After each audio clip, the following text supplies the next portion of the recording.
ಎಲ್ಲರಿಗೂ ನಮಸ್ಕಾರ. A to Z trading ಸ್ಕೂಲ್ಗೆ ಸ್ವಾಗತ. ಈ ವಿಡಿಯೋದಲ್ಲಿ ಬ್ರೇಕ್ಔಟ್ ಟ್ರೇಡಿಂಗ್ ಸ್ಟ್ರಾಟಜಿ ಬಗ್ಗೆ ಕಲಿತಾ ಇದ್ದೀವಿ. ಬ್ರೇಕ್ಔಟ್ ಅಂದ್ರೇನು, ಬ್ರೇಕ್ಔಟ್ ಇಂದಿನ ಕಾನ್ಸೆಪ್ಟ್ ಏನು, ಬ್ರೇಕ್ಔಟ್ ಆದಾಗ ನಾವು ಎಂಟ್ರಿ ಯಾವಾಗ ಕೊಡಬೇಕು, ನಮ್ಮದು ಪ್ರಾಫಿಟ್ ಎಷ್ಟು ಬುಕ್ ಮಾಡಬೇಕು, ಸ್ಟಾಪ್ ಲಾಸ್ ಎಲ್ಲಿಡಬೇಕು, ಫೇಕ್ ಬ್ರೇಕ್ಔಟ್ ಹೇಗೆ ಐಡೆಂಟಿಫೈ ಮಾಡಬೇಕು, ಈ ಎಲ್ಲ ಕಾನ್ಸೆಪ್ಟ್ ಬಗ್ಗೆನೂ ಈ ವಿಡಿಯೋದಲ್ಲಿ ಕಲಿಯೋಣ ಬನ್ನಿ. What is breakout? Price key support ಅಥವಾ ರೆಸಿಸ್ಟೆನ್ಸ್ ಲೆವೆಲ್ನ ಬ್ರೇಕ್ ಮಾಡೋದಕ್ಕೆ ಬ್ರೇಕ್ಔಟ್ ಅಂತ ಕರಿತೀವಿ. ಈ ಬ್ರೇಕ್ಔಟ್ ಆದಾಗ ಮೊಮೆಂಟಮ್ಮು ಫಾಸ್ಟ್ ಆಗಿರುತ್ತೆ. What is the concept behind the breakout? Silent before the storm ಅಂತೀವಲ್ಲ, ಅದೇ ರೀತಿ ಪ್ರೈಸು ಒಂದು ಕನ್ಸಾಲಿಡೇಷನ್ ಆದ ನಂತರ ಟ್ರೆಂಡಿಂಗ್ ಮೂವ್ ತಗೊಳ್ಳೋ ಚಾನ್ಸು ಹೈ ಇರುತ್ತೆ. ಈ ಎಕ್ಸಾಂಪಲಲ್ಲಿ ನೀವು ನೋಡ್ಬೋದು, ಪ್ರೈಸು ಹೈಯರ್ ಲೆವೆಲಲ್ಲಿ ರಿಜೆಕ್ಷನ್ ಆಗಿದೆ, ಆ ಲೆವೆಲ್ಗೆ ನಾವು ರೆಸಿಸ್ಟೆನ್ಸ್ ಲೈನ್ನ ಮಾರ್ಕ್ ಮಾಡ್ತಾ ಇದ್ದೀನಿ. ಅದೇ ರೀತಿ ಲೋವರ್ ಲೆವೆಲಲ್ಲಿ ಸಪೋರ್ಟ್ ಕೂಡ ತಗೊಂಡಿದೆ, ಆ ಸಪೋರ್ಟ್ ಲೈನ್ ಕೂಡ ನಾನು ಮಾರ್ಕ್ ಮಾಡ್ತಾ ಇದ್ದೀನಿ. ನೋಡಿ, ಈಗ ಆಸ್ ಸೂನ್ ಆಸ್ ಆ ಕೀ ಲೆವೆಲ್ನ ಬ್ರೇಕ್ ಮಾಡಿದ ತಕ್ಷಣ ಮಾರ್ಕೆಟ್ ಒಂದು ಟ್ರೆಂಡಿಂಗ್ ಮೂವ್ ಕೊಟ್ಟಿದೆ. ನಾವು ಬ್ರೇಕ್ಔಟ್ ಆದಾಗ ಎಂಟ್ರಿ ಕೊಟ್ಟಿದ್ದೆ, ಇದರಲ್ಲಿ ನಾವು ಒಳ್ಳೆ ಪ್ರಾಫಿಟ್ ಕೂಡ ಮಾಡ್ಬೋದಿತ್ತು. ಬ್ರೇಕ್ಔಟ್ ಸೆಟಪ್ನ ಐಡೆಂಟಿಫೈ ಮಾಡುವುದು ಹೇಗೆ? ಬ್ರೇಕ್ಔಟ್ ಸೆಟಪ್ನ ಐಡೆಂಟಿಫೈ ಮಾಡೋಕ್ಕೆ 3 ಸ್ಟೆಪ್ಸ್ ಇದೆ. ಮೊದಲನೇ ಸ್ಟೆಪ್ ಏನು ಅಂತಂದರೆ, ಪ್ರೈಸು ಕನ್ಸಾಲಿಡೇಟ್ ಆಗ್ತಾ ಇರೋಂಥ ಸ್ಟಾಕ್ನ ಫಸ್ಟ್ ಐಡೆಂಟಿಫೈ ಮಾಡಬೇಕಾಗುತ್ತೆ. ಸೆಕೆಂಡ್ ಸ್ಟೆಪ್ ಏನು ಅಂತಂದರೆ, ಆ ಕನ್ಸಾಲಿಡೇಷನ್ ರೇಂಜಿಂದು ಕೀ ಲೆವೆಲ್ಸ್ನ ಮಾರ್ಕ್ ಮಾಡಬೇಕಾಗುತ್ತೆ. ಥರ್ಡ್ ಸ್ಟೆಪ್ ಏನು ಅಂತಂದರೆ, ಪ್ರೈಸು ಆ ಕೀ ಲೆವೆಲ್ನ ಬ್ರೇಕ್ ಮಾಡೋದಕ್ಕೆ ನಾವು ವೆಯ್ಟ್ ಮಾಡಬೇಕಾಗುತ್ತೆ.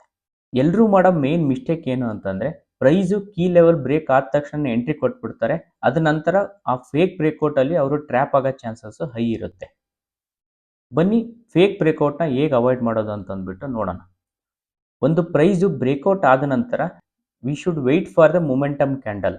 ಮೊಮೆಂಟಮ್ ಕ್ಯಾಂಡಲ್ ಒಂದು ಬಿಗ್ ಗ್ರೀನ್ ಕ್ಯಾಂಡಲ್ ಅಥವಾ ಬಿಗ್ ರೆಡ್ ಕ್ಯಾಂಡಲ್ ಆಗಿರ್ಬೋದು, ಅಥವಾ ಬ್ರೇಕ್ಔಟ್ ಆದ ನಂತರ ಪ್ರೈಸು ಸಸ್ಟೈನ್ ಆಗೋ ತನಕನೂ ನಾವು ವೆಯ್ಟ್ ಮಾಡಬೇಕಾಗುತ್ತೆ.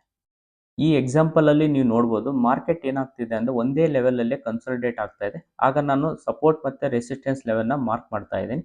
ಅದ ನಂತರ ಪ್ರೈಸು ಬ್ರೇಕ್ಔಟ್ ಕೊಡ್ತಾ ಇದೆ. As soon as the breakout happens, momentum candle also form ಆಗಿದೆ. ಬ್ರೇಕ್ಔಟ್ ಆದ ನಂತರ 3 ಸಿನಾರಿಯೋಸ್ ಆಗೋ ಚಾನ್ಸಸ್ ಇದೆ.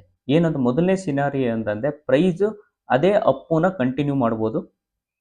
ಎರಡನೇ ಸಿನಾರಿಯೋ ಏನಂತಂದರೆ, ಪ್ರೈಸು ಕೀ ಸಪೋರ್ಟ್ ಲೆವೆಲ್ಗೆ ಪುಲ್ ಬ್ಯಾಕ್ ಆಗಿಬಿಟ್ಟು ಮತ್ತೆ ಅಪ್ ಮೂವ್ ಕಂಟಿನ್ಯೂ ಮಾಡ್ಬೋದು. ಮೂರನೇ ಸಿನಾರಿಯೋ ಏನಂತಂದರೆ, ಪ್ರೈಸು ರಿವರ್ಸ್ ಆಗಿಬಿಟ್ಟು ಅಪೋಸಿಟ್ ಡೈರೆಕ್ಷನಲ್ಲಿ ಕೂಡ ಹೋಗ್ಬೋದು. What we should do now? By ಮಾಡೋದು ಅಥವಾ ರೀಟೆಸ್ಟಿಗೋಸ್ಕರ ವೆಯ್ಟ್ ಮಾಡೋದಾ? ನಾನೇನು ಮಾಡ್ತೀನಿ ಅಂತಂದರೆ, instead of predicting, momentum candle close ಆದ ತಕ್ಷಣ ಎಂಟ್ರಿ ಕೊಡ್ತೀನಿ. ಆ ಮೊಮೆಂಟಮ್ ಕ್ಯಾಂಡಲ್ ಮತ್ತು ಟ್ರೆಂಡ್ ಲೈನ್ ಬಿಲೋ ನಾನು ಏನು ಮಾಡ್ತೀನಿ ಅಂದರೆ ಸ್ಟಾಪ್ ಲಾಸ್ ಇಡ್ತೀನಿ.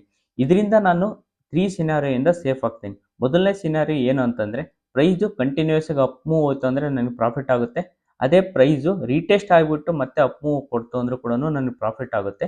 ಓನ್ಲಿ ಪ್ರೈಸ್ ರಿವರ್ಸ್ ಆಯಿತು ಅಂತಂದರೆ ನಾನು ಸ್ಮಾಲ್ ಲಾಸಲ್ಲಿ ಎಕ್ಸಿಟ್ ಕೂಡ ಆಗ್ಬೋದು. ಪ್ರಾಫಿಟ್ ಯಾವಾಗ ಬುಕ್ ಮಾಡಬೇಕು?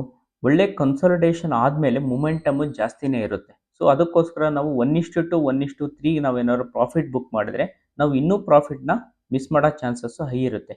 ಸೊ ಅದಕ್ಕೋಸ್ಕರ ನಾವು ಏನು ಮಾಡ್ಬೋದು ಅಂತಂದರೆ, 1:2 ಅಥವಾ 1:3 ನಮಗೆ ಪ್ರಾಫಿಟ್ ಆದಾಗ 50% ಆಫ್ ದಿ ಕ್ವಾಂಟಿಟಿನ ಪ್ರಾಫಿಟ್ ಬುಕ್ ಮಾಡಿಬಿಟ್ಟು ರಿಮೈನಿಂಗ್ 50%ಗೆ ನಾವು SLನ ಎಂಟ್ರಿ ಲೆವೆಲ್ ಅಥವಾ ಎಬೋ ಎಂಟ್ರಿ ಲೆವೆಲ್ಗೆ ಟ್ರಯಲ್ ಮಾಡ್ಬೋದು. ಈ 50% ಕ್ವಾಂಟಿಟಿನ 20 ಮೂವಿಂಗ್ ಎವರೇಜ್ ಕೆಳಗಡೆ ಯಾವುದೇ ಕ್ಯಾಂಡಲ್ ಕ್ಲೋಸ್ ಆಗೋ ತನಕನೂ ರೈಡ್ ಮಾಡ್ಬೋದು. ಇದರಿಂದ ನಾವು ಬಿಗ್ ಪ್ರಾಫಿಟ್ ಕೂಡ ಬುಕ್ ಮಾಡ್ಬೋದು. ಈ ಎಕ್ಸಾಂಪಲಲ್ಲಿ ನೀವು ನೋಡ್ಬೋದು, ಪ್ರೈಸು ವಿತೌಟ್ ರೀಟೆಸ್ಟೇ ಅಪ್ ಮೂವ್ ಆಗಿದೆ. ನಾವೇನಾದ್ರು ರೀಟೆಸ್ಟಿಗೋಸ್ಕರ ವೆಯ್ಟ್ ಮಾಡಿದೆ ಅಂತಂದರೆ ಈ ರೀತಿಯ ಟ್ರೆಂಡ್ನ ಮಿಸ್ ಮಾಡೋ ಚಾನ್ಸಸ್ಸು ಹೈ ಇರುತ್ತೆ. ಈ ವಿಡಿಯೋ ಇಷ್ಟ ಇದ್ದರೆ ಲೈಕ್ ಮಾಡಿ ಮತ್ತು ನಿಮ್ಮ ಫ್ರೆಂಡ್ಸ್ ಜೊತೆ ಶೇರ್ ಕೂಡ ಮಾಡಿ. ನಮ್ಮ ಚಾನಲ್ಗೆ ಸಬ್ಸ್ಕ್ರೈಬ್ ಕೂಡ ಆಗಿ.